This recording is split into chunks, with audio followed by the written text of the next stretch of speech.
Hi, I'm Elena, a graphic designer with a talent for transforming everyday moments into vivid realities. As the sun dipped below the horizon, casting a golden glow over the beach, Michael and I stood hand in hand, enveloped by the warmth of our loved ones. The day had been nothing short of enchanting, filled with laughter and the soothing murmur of the ocean. "You look absolutely stunning, Elena," Michael whispered, pressing a tender kiss to my hand as we faced our family and friends. The applause swelled around us, and I felt like the luckiest woman in the world. The reception was in full swing, with guests dancing and the clink of glasses punctuating the vibrant music. Suddenly, Michael gently tugged me away from the festivities. His usually joyful expression was replaced by a serious look, starkly contrasting the smiles of earlier. "Elena, there's something important. Sarah is here tonight. I think it's best if you apologize to her." "Apologize? Michael, why would I apologize to your ex on our wedding day?" I felt my heart race, confusion quickly giving way to frustration. There are things left unsaid, and it might give us all some closure. "Michael, this is our day. Why are we discussing this now? Why is she even here?" He turned away, the tension between us palpable. "She's a family friend. It didn't seem right not to invite her. Just a few words, Elena, for my peace of mind." "Fine, if it means that much to you," I acquiesced, my resentment simmering beneath a forced smile as we approached Sarah, who stood awkwardly at the edge of the dance floor. "Sarah, Michael thinks it would be best if I apologize for any past misunderstandings," I said, each word feeling heavier than the last. "Thank you, Elena. I wish you both the best," Sarah replied, her voice steady but avoiding eye contact. As we walked away, Michael squeezed my hand, expressing his gratitude, yet doubt began to creep in. Throughout the evening, I noticed Michael's gaze following Sarah through the crowd. Later, as the music mellowed and the night began to wind down, I pulled Michael aside.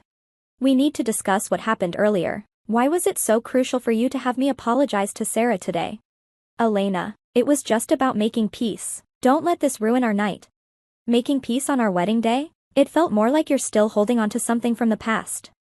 "Elena, you're overthinking this. Let's just enjoy our night." His dismissal stung, and as I watched him mingle with guests, a troubling realization took hold. This wasn't just about making peace. It was a sign of unresolved issues Michael hadn't been honest about. What was meant to be the start of our happily ever after felt more like stepping into a concealed trap. I knew then that this was just the beginning, and I needed to uncover the truth about Michael's feelings for Sarah, even if it meant unsettling the foundation of our new marriage. The next day, still grappling with the confusion from the previous night, I met with a few friends over coffee, hoping they could offer some insight into Michael's peculiar behavior. "Why would Michael want me to apologize to Sarah of all people on our wedding day?" I asked, stirring my coffee absent-mindedly. "Elena, you know there was always something unresolved with Sarah. Maybe he feels guilty," Lisa suggested, her role as the devil's advocate clear. "But guilty enough to overshadow our wedding day? It just doesn't add up," I countered, frustration bubbling up again. "Yeah, it's odd, but maybe he's just trying to clear his conscience," Lisa mused. Tom, ever the mediator, added his neutral take, determined to get to the bottom of it. I waited for Michael to come home from work. The moment he walked through the door, I knew we needed to have a serious talk. "Michael, we need to discuss yesterday. Why was it so important for me to apologize to Sarah in front of everyone?" "Elena, I thought we agreed to put this behind us. I just wanted to smooth things over." "Smooth things over? Or is there something else going on? Are you still holding on to feelings for her?" "Come on, Elena, don't make a big deal out of this. You're blowing things out of proportion. This isn't just a minor issue. Michael, you embarrassed me on what should have been the happiest day of our lives." "I apologized, didn't I? Can we just move on?" "No, I can't just move on. There's something more here, and I need to know the truth." Our conversation was abruptly interrupted by the phone ringing. Michael answered, his face tightening as he listened. I could tell it was Sarah on the other end. He was cautious with his words and glanced at me nervously. "Elena, that was Sarah. She's going through a rough patch and needed some advice." "On our honeymoon? The timing is too coincidental." "Elena, you know I'm someone people find easy to talk to. But why does it have to be you? Can't she confide in someone else?" "Why are you so insecure about this? You're being unreasonable." "Unreasonable? Am I? Or is it unreasonable for your husband to take calls from his ex on our honeymoon?" "Elena, you're overreacting. You're letting your imagination run wild." Feeling dismissed and disrespected, I decided to take control. The next day, I reached out to Sarah and arranged to meet her at a quiet cafe downtown. Sarah, I don't mean to intrude, but I need to understand why you're contacting Michael. Elena, I'm sorry if this is causing problems. Michael was a significant part of my life, and there are things I'm still working through. But why now? Sarah, why on our wedding day? I hoped it would provide closure, for both me and Michael. This isn't closure, Sarah, it's causing more confusion. What exactly was left unresolved between you two? Elena, I don't think I'm the right person to explain that. The meeting left me with more questions than answers. Determined to get to the bottom of things, I knew I needed clear proof of what was really going on. If Michael wouldn't provide it, I'd have to find it myself. The wheels were already turning for a plan to uncover the full extent of Michael's deceit, a plan that required careful and strategic execution. I couldn't let this slide. The doubts and secretive conversations were too significant. I called Mia, my trusted friend who had always been my rock in times of crisis. Mia, I need your help. It's about Michael and Sarah. Of course, Elena, what's going on? I need to find out what's really happening between them. I'm considering hiring a private investigator. Are you sure about this? It's a serious step. I've never been more certain. Can you recommend someone? Actually, yes. I know a private investigator who's discreet and efficient. I'll send you his contact information. Rick, the investigator, was a man of few words but came highly recommended. When we met in a dimly lit cafe, I outlined my needs. I need to know about their meetings, texts, calls, everything.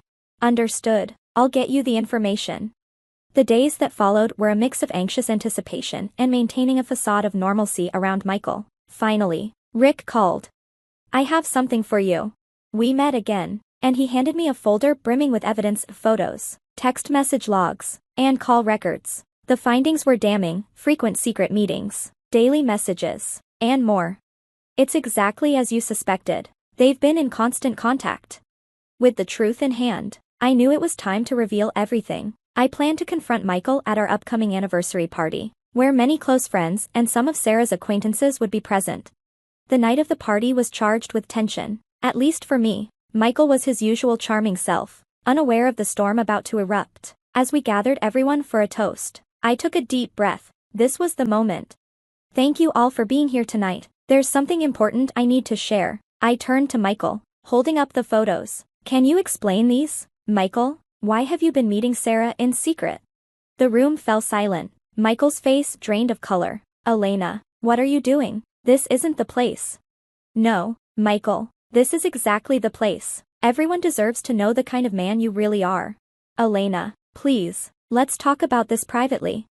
There's nothing left to discuss behind closed doors. You've betrayed our marriage. A murmur rippled through the crowd, shock evident on their faces. Michael tried to grab the photos, but I pulled them away. Everyone, I said, my voice steady despite the quiver of emotion. I've discovered that Michael has been lying to us all for months. He's been seeing Sarah while being married to me. Elena, stop this. It's not like that, Michael pleaded. Then what is it like, Michael? Since there's so much to say, tell everyone here.